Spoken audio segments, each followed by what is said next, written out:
Good afternoon, everybody. I know you are all eager to skip town and spend some time with your families. Not surprisingly, I am too. But you know what they say, it's the most wonderful press conference of the year right now. I am eager to take your questions, but first I just want to say a few words about our economy.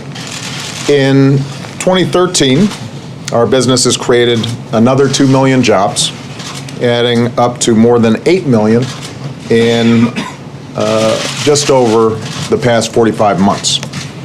This morning we learned that over the summer, our economy grew at its strongest pace in nearly 2 years. The unemployment rate has steadily fallen to its lowest point in 5 years. Our tax code is fairer, and our fiscal situation is firmer, with deficits that are now less than half of what they were when I took office. For the first time in nearly 2 decades, we now produce more oil here at home than we buy from the rest of the world. And our all-of-the-above strategy for new American energy means lower energy costs. The Affordable Care Act has helped keep healthcare costs growing at their slowest rate in 50 years. Combined, that means bigger paychecks for middle-class families and bigger savings for businesses looking to invest and hire here in America. And for all the challenges we've had and all the challenges that we've been working on diligently in dealing with both the ACA and the website these past couple months, more than 500,000 Americans have enrolled through healthcare.gov in the first 3 weeks of December alone. In California, for example, a state operating its own marketplace, more than 15,000 Americans are enrolling every single day. And in the federal website, tens of thousands are enrolling every single day. Since October 1st, more than 1 million Americans have selected new health insurance plans through the federal and state marketplaces. So all told, millions of Americans, despite the problems with the website, are now poised to be covered by quality, affordable health insurance come New Year's Day. Now, this holiday season, there are mothers and fathers and entrepreneurs and workers who have something new to celebrate. The security of knowing that when the unexpected or misfortune strikes, hardship no longer has to. And you add that all up, and what it means is we head into next year with an economy that's stronger than it was when we started the year. More Americans are finding work and experiencing the pride of a paycheck. Our businesses are positioned for new growth and new jobs, and I firmly believe that 2014 can be a breakthrough year for America. But, as I outlined in detail earlier this month, we all know there's a lot more that we're going to have to do to restore opportunity and broad-based growth for every American, and that's going to require some action. It's a good start that earlier this week, for the first time in years, both parties in both houses of Congress came together to pass a budget that unwinds some of the damaging sequester cuts that created headwinds for our economy. It clears the path for businesses and for investments that we need to strengthen our middle class, like education and scientific research. And it means that the American people won't be exposed to the threat of another reckless shutdown every few months. So that's a good thing. It's probably too early to declare an outbreak of bipartisanship, but it's also fair to say that we're not condemned to endless gridlock. There are areas where we can work together. I believe that work should begin with something that Republicans in Congress should have done before leaving town this week, and that's restoring the temporary insurance that helps folks make ends meet when they are looking for a job. Because Congress didn't act, more than 1 million of their constituents will lose a vital economic lifeline at Christmas time, leaving a lot of job seekers without any source of income at all. I think we're a better country than that. We don't abandon each other when times are tough. Keep in mind, unemployment insurance only goes to folks who are actively looking for work. A mom who needs help feeding her kids when she sends out her resumes, or a dad who needs help paying the rent while working part-time and still earning the skills he needs for that new job. So when Congress comes back to work, their first order of business should be making this right. I know a bipartisan group is working on a 3-month extension of this insurance. They should pass it, and I'll sign it right away. let me repeat. I think 2014 needs to be a year of action. We've got work to do to create more good jobs, to help more Americans earn the skills and education they need to do those jobs, and to make sure that those jobs offer the wages and benefits that let families build a little bit of financial security. We still have the task of finishing the fix on our broken immigration system. We've got to build on the progress we've painstakingly made over these last 5 years with respect to our economy and offer the middle class and all those who are looking to join the middle class a better opportunity. And that's going to be where I focus all of my efforts in the year ahead. And let me conclude by saying, just as we're strengthening our position here at home, we're also standing up for our interests around the world. This year we've demonstrated that with clear-eyed, principled diplomacy, we can pursue new paths to a world that's more secure. A future where Iran does not build a nuclear weapon. A future where Syria's chemical weapons stockpiles are destroyed. By the end of next year, the war in Afghanistan will be over, just as we've ended our war in Iraq, and we'll continue to bring our troops home. And as always, we will remain vigilant to protect our homeland and our personnel overseas from terrorist attacks. Of course, a lot of our men and women in uniform are still overseas, and a lot of them are still spending their Christmas far away from their family and their friends. In some cases, it's still in harm's way. So I want to close by saying to them and their families back home, we want to thank you. Your country stands united in supporting you and being grateful for your service and your sacrifice. We will keep you in our thoughts and in our prayers during this season of hope. So before I wish a Merry Christmas to all and to all a good night, I will take some questions. Jay prepared a list of who's naughty and nice, so we'll see who made it. Julie must be nice. Julie Pace, a lady. Thank you, Mr. President.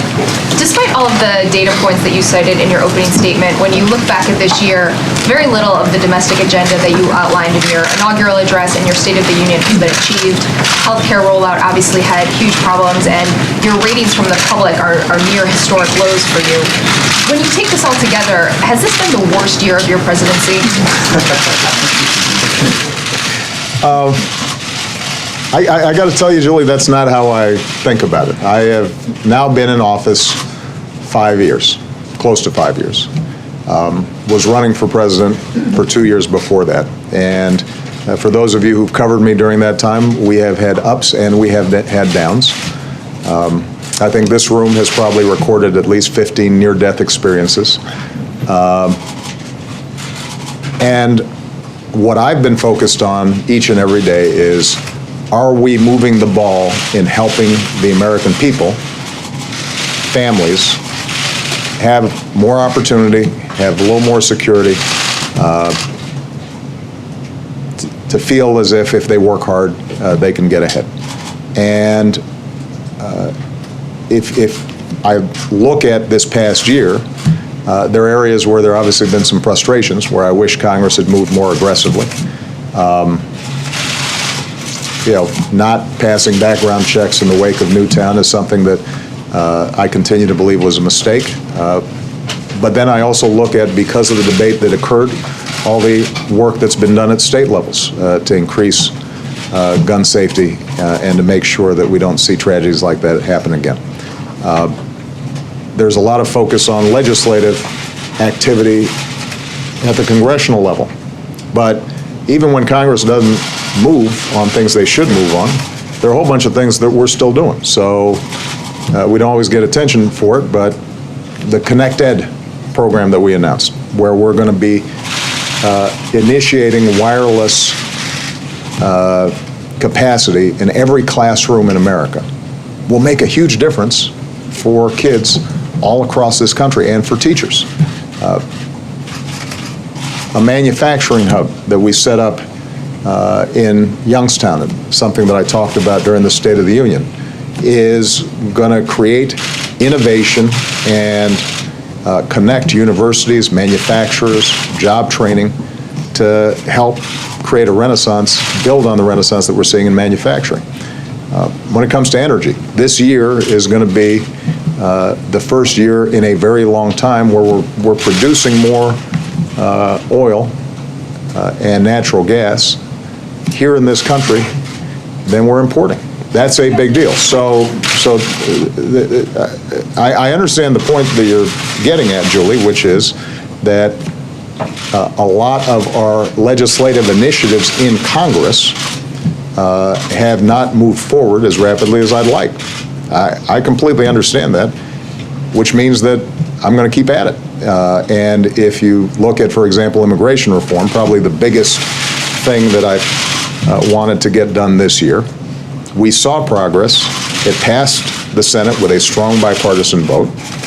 There are indications in the House that even though it did not get completed this year, that there is a commitment on the part of the Speaker to try to move forward legislation early next year. And the fact that it didn't hit the timeline that I'd prefer is obviously frustrating, but it's not something that I end up brooding a lot about. But sir, it's not just your legislative agenda. When you look at polling and you talk to Americans, they seem to have lost confidence in you, trust in you, your credibility has taken a hit. Obviously, the healthcare law was a big part of that. So do you understand that the public has changed in some way their view of you over this year? But Julie, I guess what I'm saying is if you're measuring this by polls, my polls have gone up and down a lot through the course of my career. I mean, if I was interested in polling, I wouldn't have run for president. I was polling at 70% when I was in the U.S. Senate. I took this job to deliver for the American people, and I knew and will continue to know that there are going to be ups and downs on it. You're right, the healthcare website problems were a source of great frustration. I think in the last press conference, I adequately discussed my frustrations on those.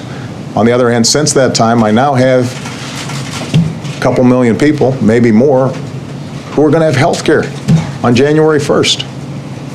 And that is a big deal. That's why I ran for this office. And as long as I've got an opportunity every single day to make sure that in ways large and small, I'm creating greater opportunity for people, more kids are able to go to school, get the education they need, more families are able to stabilize their finances.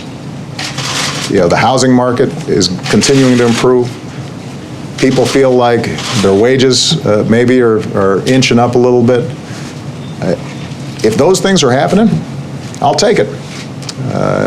And, you know, I've said before, I've run my last political race. So at this point, my goal every single day is just to make sure that I can look back and say, we're delivering something. Not everything, because this is a long haul. All right. Mark Felsenthal. Thank you, Mr. President. One of the most significant events of this year was the revelation of the surveillance by the National Security Agency. As you review how to rein in the National Security Agency, a federal judge said that, for example, the government had failed to cite a single instance in which analysis of the NSA's bulk metadata actually stopped an imminent attack. Are you able to identify any specific examples when it did so? Are you convinced that the collection of that data is useful to national security and should continue as it is? Let me talk more broadly, and then I'll talk specifically about the program you're referring to. As you know, the independent panel that I put together came back with a series of recommendations, 46 in total. I had an extensive meeting with them down in the Situation Room to review all the recommendations that they had made. I want to thank them publicly because I think they did an excellent job and took my charge very seriously, which is I told them I want you to look from top to bottom at what we're doing and evaluate whether or not the current structures that we have and the current programs that we have are properly addressing both our continuing need to keep ourselves secure and to prevent terrorist attacks or proliferation of weapons of mass destruction or other threats to the homeland, and are we also making sure that we're taking seriously rule of law and our concerns about privacy and civil liberties. So what we're doing now is evaluating all the recommendations that have been made Over the next several weeks, I'm going to assess, based on conversations, not just with the intelligence community, but others in government and outside of government, how we might apply and incorporate their recommendations. And I'm going to make a pretty definitive statement about all of this in January, where I'll be able to say, here are the recommendations that we think make sense. Here are ones that we think are promising but still need to be refined further. Here's how it relates to the work we're doing, not just internally, but also in partnership with other countries. And so I'm taking this very seriously, because I think, as I've said before, this is a debate that needed to be had. One specific program, the 215 program, is the metadata, the bulk collection of phone numbers and exchanges that have taken place. That has probably gotten the most attention, at least with respect to domestic audiences. And what I've said in the past continues to be the case, which is that the NSA, in executing this program, believed, based on experiences from 9/11, that it was important for us to be able to track if there was a phone number of a known terrorist outside of the United States calling into the United States, where that call might have gone. And that having that data in one place and retained for a certain period of time allowed them to be confident in pursuing various investigations of terrorist threats.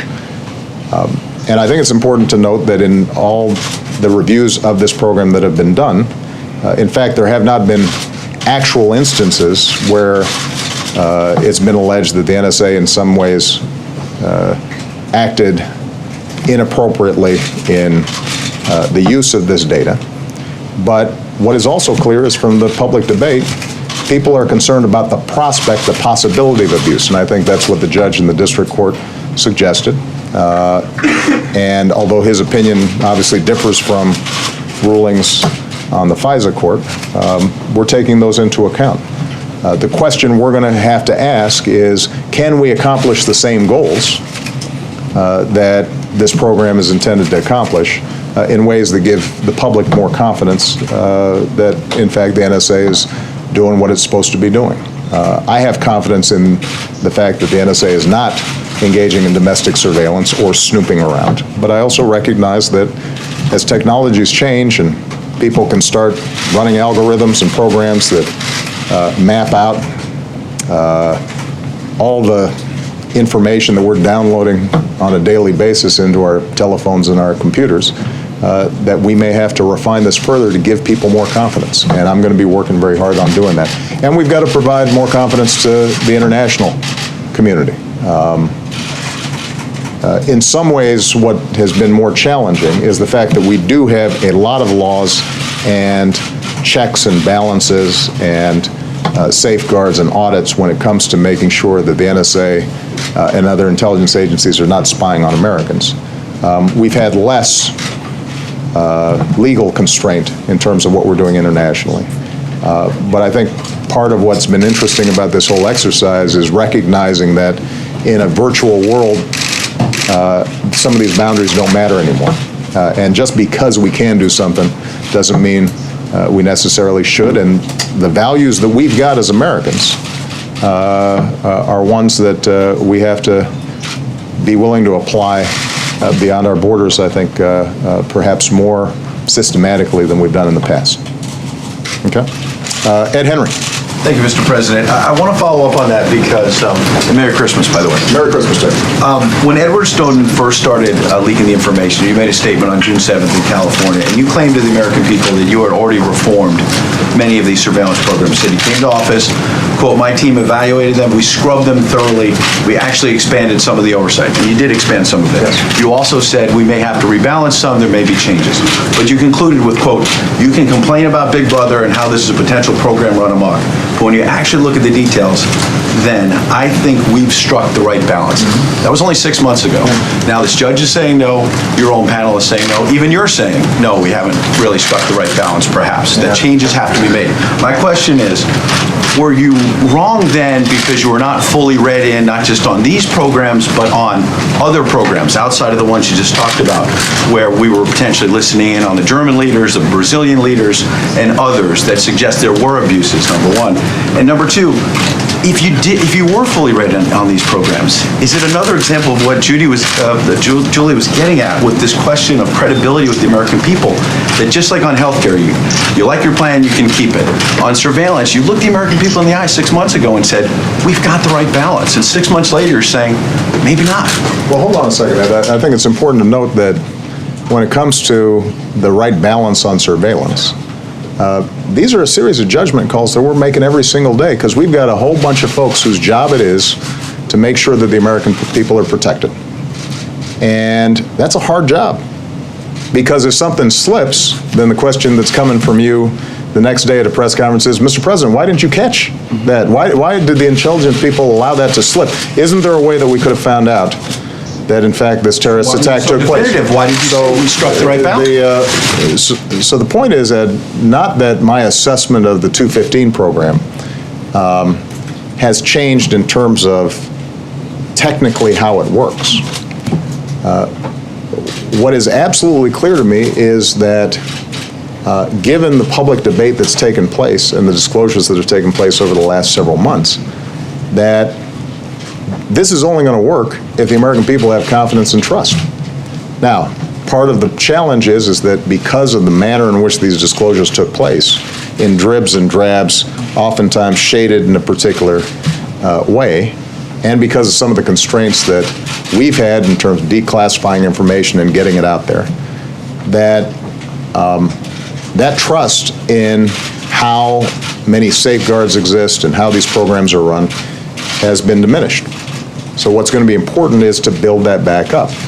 And I take that into account in weighing how we structure these programs. So let me just be very specific on the 215 program. It is possible, for example, that some of the same information that the intelligence community feels is required to keep people safe can be obtained by having the private phone companies keep these records longer and to create some mechanism where they can be accessed in an effective fashion. That might cost more. There might need to be different checks on how those requests are made. There may be technological solutions that have to be found to do that.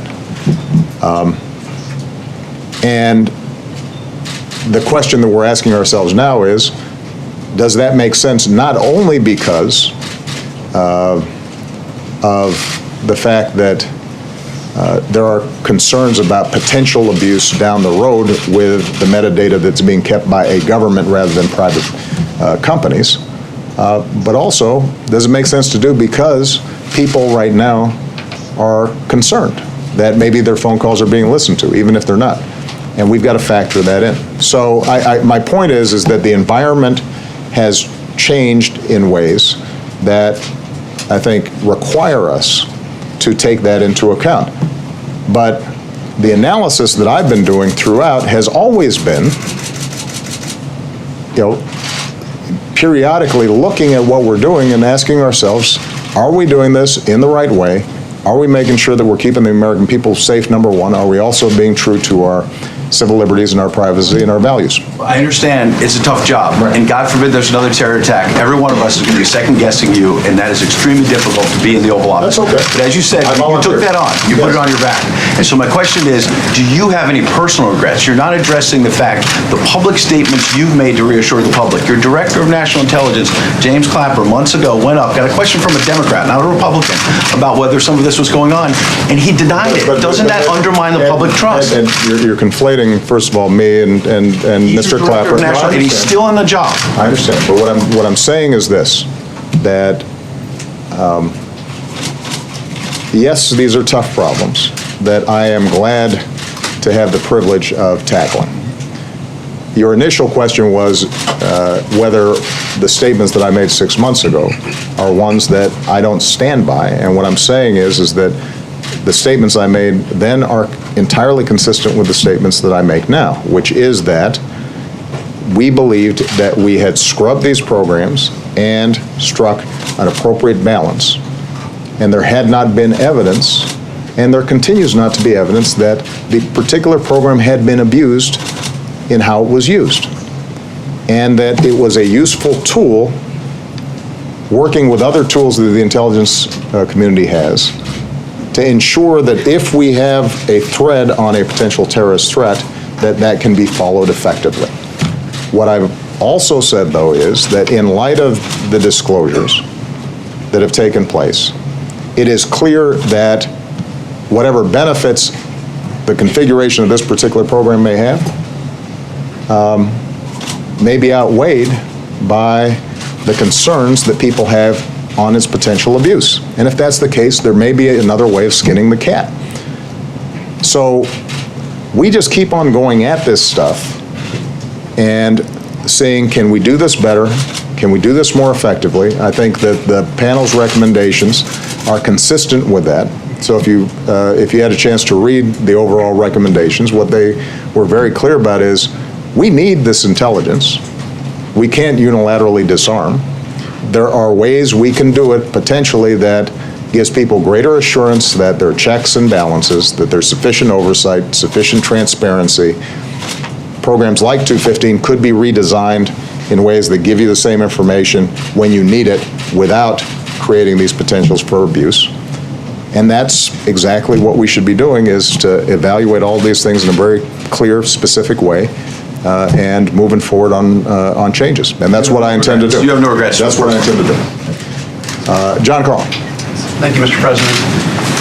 It's been a tough year. You may not want to call it the worst year of your presidency, but it's clearly been a tough year. The polls have gone up and down, but they are at a low point right now. So what I'm asking you, you've acknowledged the difficulties with the healthcare rollout, but when you look back and you look at the decisions that you have made and what you did, what you didn't do, for you personally, what do you think has been your biggest mistake? With respect to healthcare specifically, or just general? The whole thing. Look back at this tough year. Well, there's no doubt that that when it came to the healthcare rollout, even though I was meeting every other week or every 3 weeks with folks and emphasizing how important it was that consumers had a good experience and easy experience in getting the information they need and knowing what the choices and options were for them to be able to get high-quality, affordable health care. The fact is, it didn't happen in the first month, first 6 weeks, in a way that was at all acceptable. And since I'm in charge, obviously, we screwed it up. Part of it, as I've said before, had to do with how IT procurement generally is done, and it almost predates this year. Part of it obviously has to do with the fact that there were not clear enough lines of authority in terms of who was in charge of the technology and cracking the whip on a whole bunch of contractors. So there are a whole bunch of things that we've been taking a look at, and I'm going to be making appropriate adjustments once we get through this year and we've gotten through the initial surge of people who've been signing up. But, you know, having said all that, bottom line also is that we've got several million people who are going to have health care that works. And it's not that I don't engage in a lot of self-reflection here. I promise you, I probably beat myself up, you know, even worse than you or Ed Henry does on any given day. But I've also got to wake up in the morning and make sure that I do better the next day, and that we keep moving forward. And when I look at the landscape for next year, what I say to myself is, we're poised to do really good things. The economy is stronger than it has been in a very long time. Our next challenge then is to make sure that everybody benefits from that, not just a few folks. And there's still too many people who haven't seen a raise and are still feeling financially insecure. We can get immigration reform done. We've got a concept that has bipartisan support. Let's see if we can break through the politics on this. I think that hopefully folks have learned their lesson in terms of brinksmanship coming out of the government shutdown. There have been times where I've thought about, were there other ways that I could have prevented those 3-4 weeks that hampered the economy and hurt individual families who were not getting a paycheck during that time? Absolutely, but I also think that in some ways, given the pattern that we have been going through with House Republicans for a while, we might have needed just a little bit of a bracing sort of recognition that this is not what the American people think is acceptable. They want us to try to solve problems and be practical, even if we can't get everything done. So, the end of the year is always a good time to reflect and see what can you do better next year. That's how I intend to approach it. I'm sure that I will have even better ideas after a couple days of sleep and sun. And Brianna. Thank you, Mr. President. On the debt ceiling, your Treasury Secretary has estimated that the U.S. government will lose its ability to pay its bills come late February or early March. House Budget Committee Chairman Paul Ryan has said the Republicans are going to decide what it is they can accomplish out of this debt limit fight, his words. Will you negotiate with House Republicans on the debt ceiling? Oh, Brianna, you know the answer to this question. No, we're not going to negotiate for Congress to pay bills that it has accrued. Here's the good news. I want to emphasize the positive as we enter into this holiday season.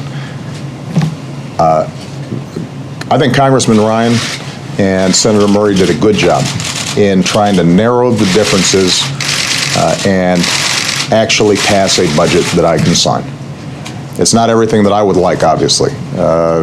It buys back part of these across-the-board cuts, the so-called sequester, but not all of them. So we're still underfunding research, we're still underfunding education, we're still underfunding transportation and other initiatives that would create jobs right now. But, it was an honest conversation.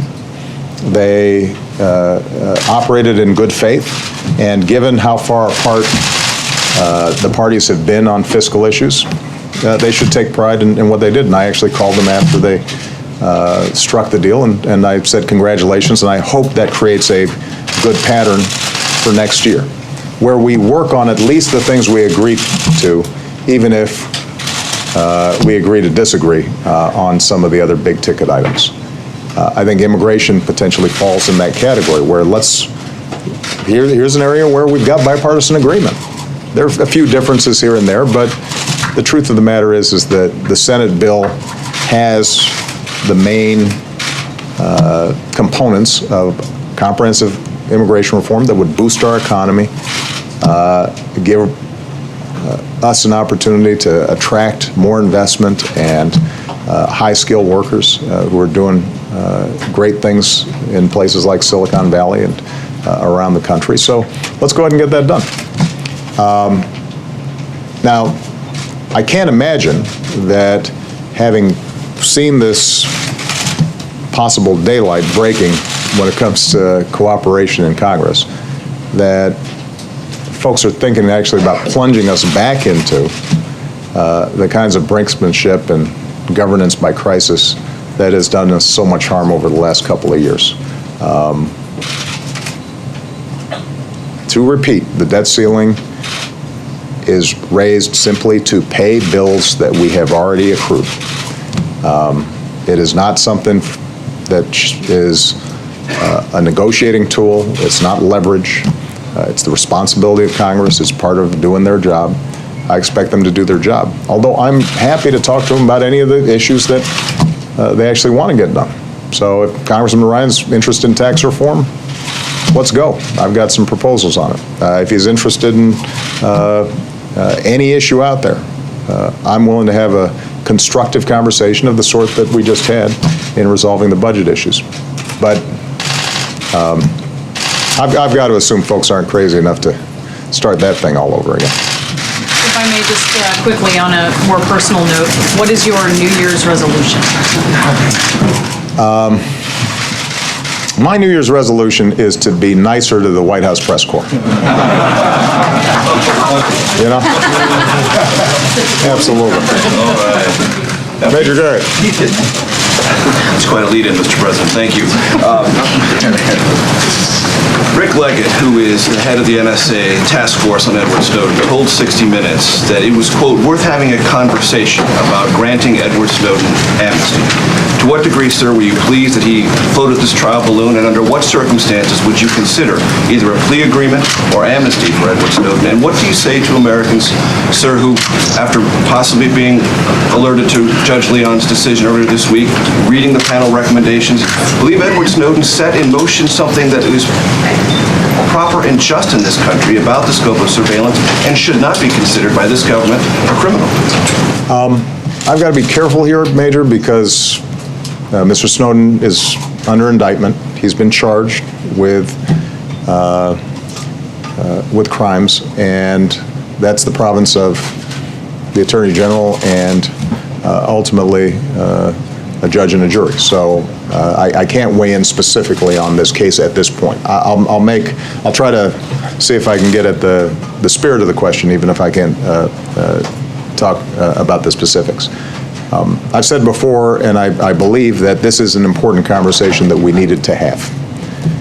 I've also said before that the way in which these disclosures happened have been damaging to the United States and damaging to our intelligence capabilities. And I think that there was a way for us to have this conversation without that damage. I'll give you just one specific example. The fact of the matter is that the United States, for all our warts, is a country that abides by rule of law, that cares deeply about privacy, that cares about civil liberties, that cares about our Constitution. And as a consequence of these disclosures, we've got countries who actually do the things that Mr. Snowden says he's worried about very explicitly, engaging in surveillance of their own citizens, targeting political dissidents, targeting and suppressing the press, who somehow are able to sit on the sidelines and act as if it's the United States that has problems when it comes to surveillance and intelligence operations. And that's a pretty distorted view of what's going on out there. So I think that as important and as necessary as this debate has been, it is also important to keep in mind that this has done unnecessary damage to U.S. intelligence capabilities and U.S. diplomacy. But I will leave it up to the courts and the Attorney General to weigh in publicly on the specifics of Mr. Snowden's case. But, sir, if I could follow up, Mr. Leggett is setting this in motion, at least raising this as a topic of conversation. You, sir, would, I'm certain, be consulted if there was ever going to be a conversation about amnesty or a plea bargain with Edward Snowden. I think that's true, Major, and I guess what I'm saying is there's... Rule it out forever, that you would never consider it? What I'm saying is that there's a difference between Mr. Leggett saying something and the President of the United States saying something. I'm trying to get at you. That's exactly right. Chuck Todd. Thank you, Mr. President. And Merry Christmas and Happy New Year. You've talked about the issues with healthcare and the website rollout, but there have been other issues, the misinformation about people keeping their policies, the extended deadlines, some postponements. We have a new waiver that HHS announced last night. How do you expect Americans to have confidence and certainty in this law if you keep changing it? This one here, this new waiver last night, could argue you might as well have just delayed the mandate. Well, no, that's not true, because what we're talking about is a very specific population that receive cancellation notices from insurance companies. The majority of them are either keeping their old plan because the grandfather clause has been extended further, or they're finding a better deal in the marketplace with better insurance for cheaper costs. But there may still be a subset, a significantly smaller subset than some of the numbers that have been advertised, that are still looking for options, are still concerned about what they're going to be doing next year. And we just wanted to make sure that the hardship provision that was already existing in the law would also potentially apply to somebody who had problems during this transition period. So that's the specifics of this latest change. You're making a broader point that that I think is fair, and that is that in a big project like this, that what we are constantly doing is looking, is this working the way it's supposed to? And if there are adjustments that can be made to smooth out the transition, we should make them. But they don't go to the core of the law. First of all, the core of the law is that for 85% of the population, all they've been getting is free preventive care, better consumer protections, the ability to keep their kids on their insurance plan until they're 26, $1,000 or $500 discounts on prescription drugs for seniors on Medicare. So 85% of the population, whether they know it or not over the last 3 years, have benefited from a whole set of the provisions of the law. And by the way, if it were to be repealed, you would be taking away all those benefits from folks who already are enjoying them. You had this portion of the population, 15%, who either don't have health insurance or are buying it on the individual market. And that's still millions of people. And what we're doing is creating a marketplace where they can buy insurance and we can provide them some tax credits to help them afford it. The basic structure of that law is working, despite all the problems. Despite the website problems, despite the messaging problems, despite all that, it's working. And again, you don't have to take my word for it. We got a couple million people who are going to have health insurance just in the first 3 months, despite the fact that probably the first month and a half was lost because of problems with the website, and about as bad a bunch of publicity as you could imagine. And yet, you still got 2 million people who signed up, or more. And so what that means then is that the demand is there, and as I said before, the product is good.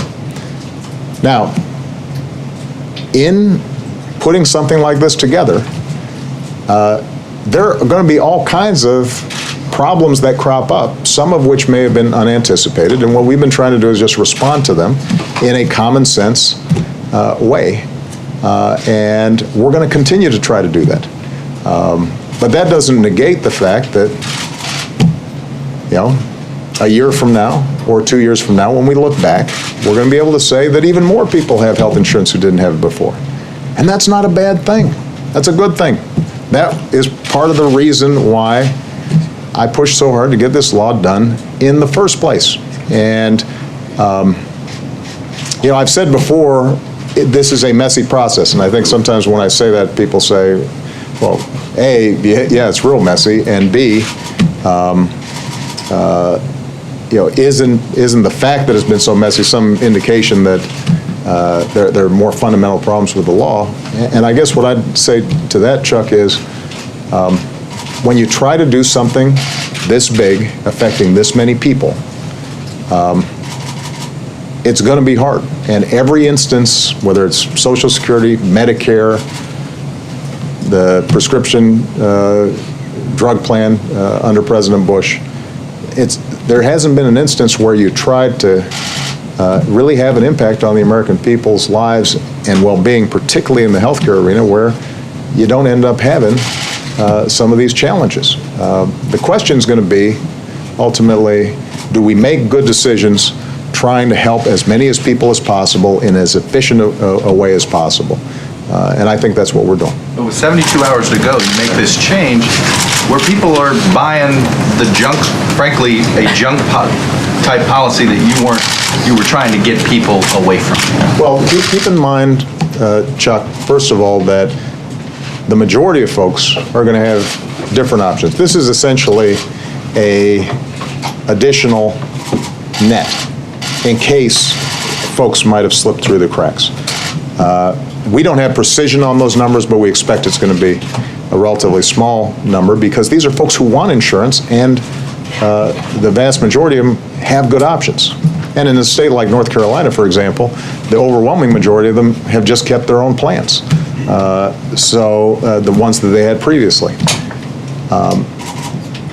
But we thought and continue to think that it makes sense that as we are transitioning to a system in which insurance standards are higher, people don't have unpleasant surprises because they thought they had insurance until they hit a limit, and next thing you know, they still owe $100,000 or $200,000 or $300,000 for a hospital visit.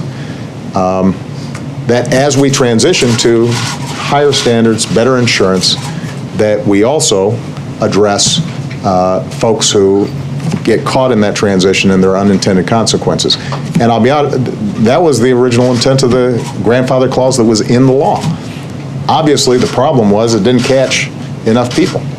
And, you know, we learned from that, and we're trying not to repeat those mistakes. The mandate to be enforced. Absolutely, yeah. Let's see. Phil Mattingly. Thank you, Mr. President. What was the message you were trying to send with not only your decision not to attend the Sochi Games, but also with the people that you named to the delegation to represent the United States at those games? Well, first of all, I haven't attended Olympics in the past, and I suspect that,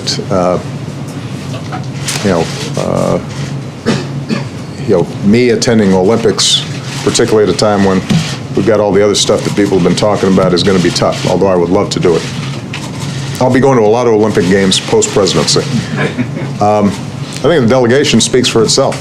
You got outstanding Americans, outstanding athletes, people who will represent us extraordinarily well.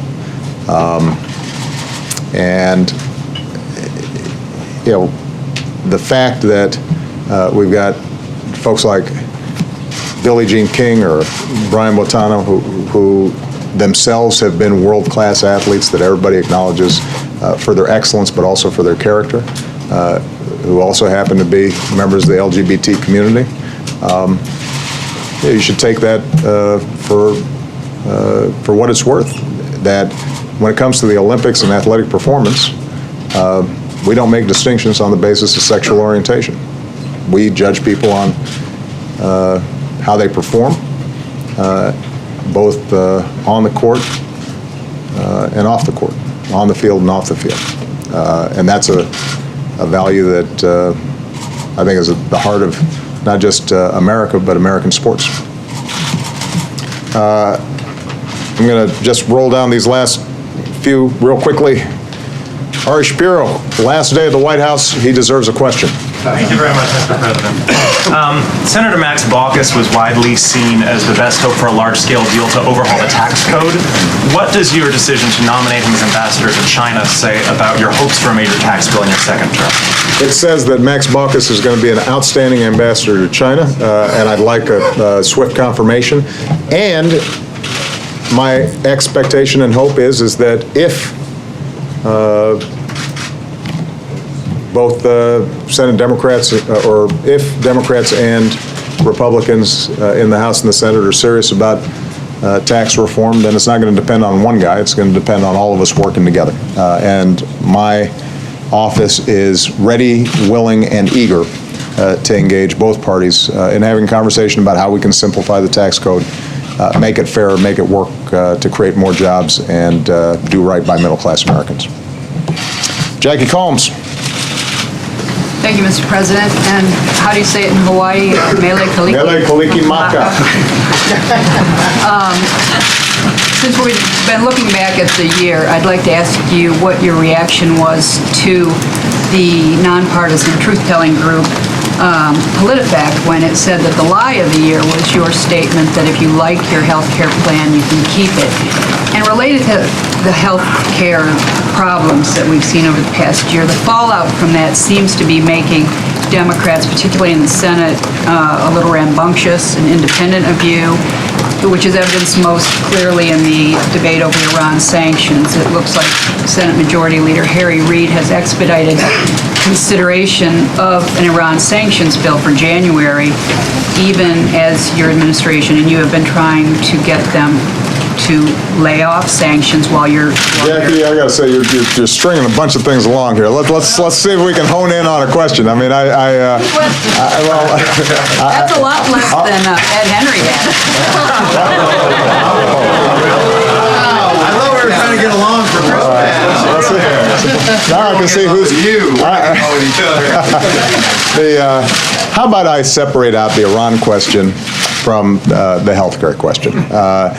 On the healthcare question, look, I think I've answered several times. This is a new iteration of it, but bottom line is that we are going to continue to work every single day to make sure that implementation of healthcare law and the website and all elements of it, including the grandfather clause, work better every single day.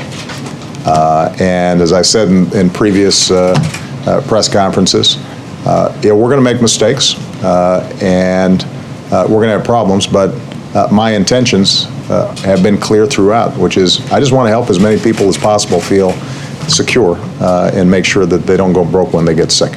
And we're going to just keep on doing that. On Iran, there is the possibility of a resolution to a problem that has been a challenge for American national security for over a decade now. And that is getting Iran to, in a verifiable fashion, not pursue a nuclear weapon. Already, even with the interim deal that we struck in Geneva, we have the first halt, and in some cases, some rollback of Iran's nuclear capabilities. The first time that we've seen that in almost a decade. And we now have a structure in which we can have a very serious conversation to see, is it possible for Iran to get right with the international community in a verifiable fashion to give us all confidence that any peaceful nuclear program that they have is not going to be weaponized in a way that threatens us or allies in the region, including Israel. And as I've said before, and I will repeat, it is very important for us to test whether that's possible. Not because it's guaranteed, but because the alternative is possibly us having to engage in some sort of conflict to resolve the problem with all kinds of unintended consequences. Now, I've been very clear from the start. I mean what I say. It is my goal to prevent Iran from obtaining a nuclear weapon, but I sure would rather do it diplomatically. I'm keeping all options on the table, but if I can do it diplomatically, that's how we should do it. And I would think that would be the preference of everybody up on Capitol Hill, because that sure is the preference of the American people. And we lose nothing during this negotiation period, precisely because there are verification provisions in place. We will have more insight into Iran's nuclear program over the next 6 months than we have previously. We'll know if they are violating the terms of the agreement. They're not allowed to accelerate their stockpile of enriched uranium. In fact, they have to reduce their stockpile of highly enriched uranium. Ironically, if we did not have this 6-month period in which we're testing whether we can get a comprehensive solution to this problem, they'd be advancing even further on their nuclear program. And in light of all that, what I've said to members of Congress, Democrats and Republicans, is there is no need for new sanctions legislation. Not yet. Now, if Iran comes back and says, we can't give you assurances that we're not going to weaponize, if they're not willing to address some of their capabilities that we know could end up resulting in them having breakout capacity, it's not going to be hard for us to turn the dials back, strengthen sanctions even further. I'll work with members of Congress to put even more pressure on Iran. But there's no reason to do it right now. And so I'm not surprised that there's been some talk from some members of Congress about new sanctions. I think the politics of trying to look tough on Iran are often good when you're running for office or if you're in office. But as President of the United States right now, who's been responsible over the last 4 years with the help of Congress in putting together a comprehensive sanctions regime that was specifically designed to put pressure on them and bring them to the table to negotiate, what I'm saying to them, what I've said to the international community, and what I've said to the American people is, let's test it. Now's the time to try to see if we can get this thing done. And I've heard some logic that says, well, Mr. President, we're supportive of the negotiations, but we think it's really useful to have this club hanging over Iran's head. Well, first of all, we still have the existing sanctions already in place that are resulting in Iran losing billions of dollars every month in lost oil sales. We already have banking and financial sanctions that are still being applied even as the negotiations are taking place. It's not as if we're letting up on that. So I've heard arguments, well, but this way we can be assured and the Iranians will know that if negotiations fail, even new and harsher sanctions will be put into place. Listen, I don't think the Iranians have any doubt that Congress would be more than happy to pass more sanctions legislation. We can do that in a day, on a dime.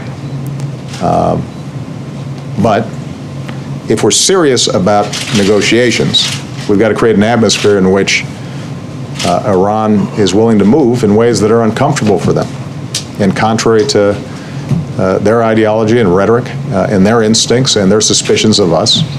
And we don't help get them to a position where we can actually resolve this by engaging in this kind of action.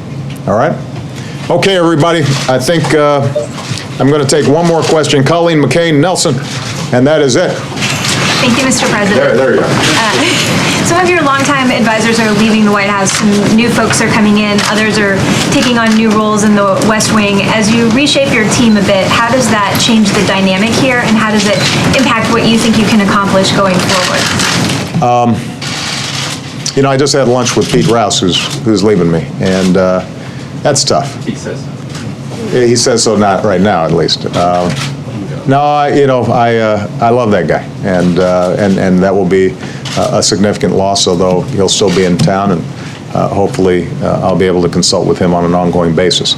I think the fact that John Podesta's coming in will be terrific. He may deny it, but I've been trying to get him in here for quite some time. He ran my transition office. I asked him when he was running the transition office if he would be willing to join us, and at that time I think he was still feeling that he wanted to develop CAP and other organizations. But John's a great strategist. He as good as anybody on domestic policy, and I think he'll be a huge boost to us and give us more bandwidth to deal with more issues. I suspect that we may have additional announcements in the new year. There's a natural turnover that takes place. People get tired. People get worn out. Sometimes you need fresh legs. But what I can tell you is that the team I have now is tireless and shares my values and believes the thing that I think I've repeated probably 4 or 5 times in this press conference, which is we get this incredible privilege for a pretty short period of time to do as much as we can for as many people as we can to help them live better lives. And that's what drives them. That's the sacrifice they make being away from families and soccer games and birthdays, and some of them will end up working over Christmas on issues like Iran. And the fact that they make those kinds of sacrifices, I'm always grateful for. And if they then say to me after making those sacrifices for 3, 4, 5 years, I need a break, then I completely understand. All right? Have a great holiday, everybody. Appreciate you. Merry Christmas. Merry Christmas. Happy New Year.